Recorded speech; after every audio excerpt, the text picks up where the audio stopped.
പ്രാർത്ഥന, ഉപവാസം, ദാനധർമ്മം എന്നീ 3 പുണ്യസ്തംഭങ്ങളാൽ നയിക്കപ്പെടുന്ന ഈ നോമ്പുകാലം ഇന്നും നമ്മുടെ ജീവിതങ്ങളെ നവീകരിച്ചുകൊണ്ടിരിക്കുന്നു.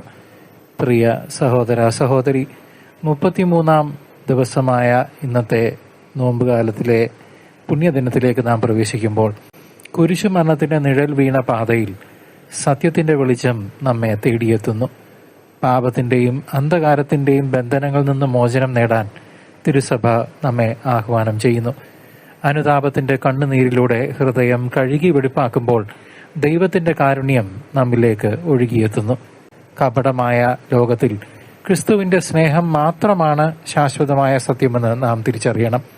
ഹൃദയത്തിന്റെ ആഴങ്ങളിൽ ഒളിപ്പിച്ചു വെച്ച തെറ്റുകൾ ഏറ്റുപറയാനുള്ള ധൈര്യം ഈ നോമ്പുകാലം നമുക്ക് പ്രദാനം ചെയ്യുന്നു. ബന്ധനസ്ഥരെ മോചിപ്പിക്കാൻ വന്ന ക്രിസ്തു നമ്മുടെ ആത്മാവിനും പുതുജീവൻ നൽകുന്നു. ആത്മീയമായ അടിമത്തത്തിൽ നിന്ന് പുറത്തു വരാൻ സഭയുടെ കൂദാശകൾ നമ്മെ സഹായിക്കുന്നു. ക്രിസ്തുവിലുള്ള വിശ്വാസം നമ്മെ ഭയത്തിൽ നിന്നും നിരാശയിൽ നിന്നും പരിപൂർണമായി വിടുവിക്കുന്നു.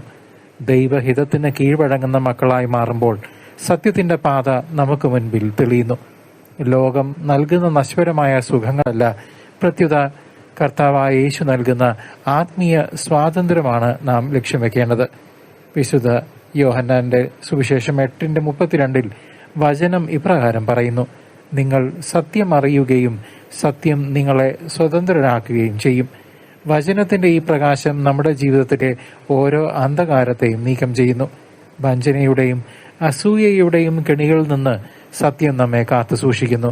സ്വർഗീയ പിതാവിന്റെ പക്കലേക്ക് മടങ്ങിപ്പോകാനുള്ള കൃപയ്ക്കായി നമുക്ക് ഈ 33-ാം ദിനത്തിൽ പ്രാർത്ഥിക്കാം. കുരിശിന്റെ വഴിയിലൂടെ നീങ്ങുന്ന നമുക്ക് സത്യത്തിന്റെ സാക്ഷികളായി മാറാൻ പരിശുദ്ധാത്മാവ് ശക്തി നൽകട്ടെ.